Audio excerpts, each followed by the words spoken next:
Is there anything worse than an annoying child? Like, I know in some movies they have like worse crimes than this, but boy, sometimes it's the worst thing you can be in a movie is an annoying kid. We watched 28 years later, 28 weeks later, I should say, 28 weeks later. And it's revisiting the movie for me, but it's been a long time. Uh, boy, I wanted to rate this a little bit higher. I forgot what this movie is like overall, and it's like it's a weird production because Cillian Murphy and like the original cast of Survivors who ended the film in 28 days later don't return. Danny Boyle's busy. Alex Garland kind of helps out a little bit, I guess. But boy, it's such a weird hodgepodge of a movie that did not initially intend to exist in some capacity, and I don't know if it really comes together for me. I I like it. It's cool. It's fun, and it's a great like. It's different, and it's doing such a good job being different in the first one, and this one wants to be more of the same. And eh, eh. I did forget that this movie opens with just straight up like the worst betrayal you could. And boy, like at first it seems almost like he would go back for his wife, and nope, not so much. And it makes me chuckle because man, it just whew, and off he goes, just off to run off. And so there's that. The first time he recounts the experience, well, the only time he really recounts the experience to the kids, it's really chopped up and it's mixed up with how he interprets it and how he tells the story. And it's probably the first experience of the movie does a bad job of showing you anything in times when it doesn't have to. I'm always going to be hard on a found footage film, and the camera work never improves. It's fine in the beginning because it's that small area and it's supposed to be really intimate, and for the rest of the movie, it just continues. It stays that way the rest of the time, and I just don't like it as much.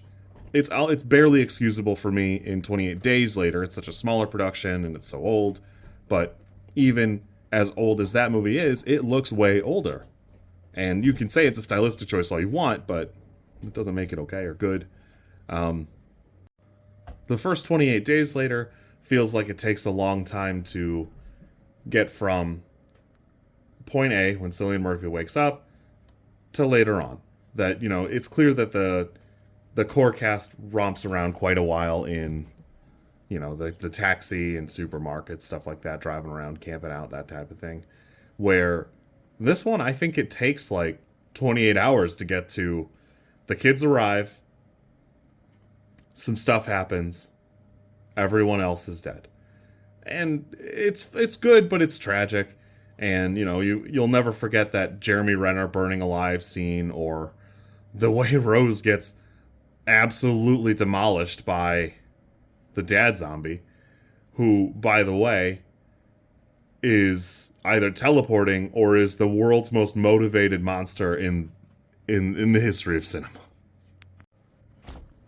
For me, the dad zombie teleporting all over or running in such amounts, it's a bit much for me. I don't care for it because it feels counter to the like tragedy and like the heartlessness of the original, and I just don't like it as much. I enjoy the aesthetic of it, but it feels like it never ends, and I you know, it is what it is. Towards the end, he's like the only monster. It's just him, and he beats that doctor down in the dark for some reason. But why can he see where nobody else can? Why is he just walking around a couple of times? And it's just not for me. I want to like it. I actually had not seen it since, you know, like 10, 15 years ago, whatever. And when the mom reappeared, I thought the movie was the mom stalking them with like some sort of super smart zombie power. And I don't know. For me, it's so poignant that like in the first one, you only see the monsters talk one time. And it's when Cillian Murphy goes into the diner like a moron and magically doesn't die. But that kid zombie attacks him. Not zombie, I guess, but you know what I mean. And the kid yells that he hates it. I hate you. I hate you. And it's so weird because it never comes up again. And, he was not like, oh, hey, did you know they could talk? Did you guys know? Hey, hey, hey. Because I would never shut up about it. It would haunt me, and it bothered him, but not that much. And, it just seems weird to me. But you'd think they would come up here, because even, like, just peeping at him, that he looks like he has something to say. Idris Elba is a welcome addition to the cast. It feels like he also magically gets pretty far from the Zero Zone when he discovers the crime scene and announces the code red, and then later seems like perfectly fine despite like rising tensions. Jeremy Renner, obviously pretty good. Had a good time with him. Rose Byrne does a great job. Seems like she knows what she's trying to do. Seems like she's trying to do something for the greater good. Dies tragically. Boy, I don't know how many more times I will get a chance to watch monsters get mowed down by a helicopter as if they were going under a lawnmower. That was pretty good. Great imagery, great visuals, held back by, I feel like the way the movie is shot.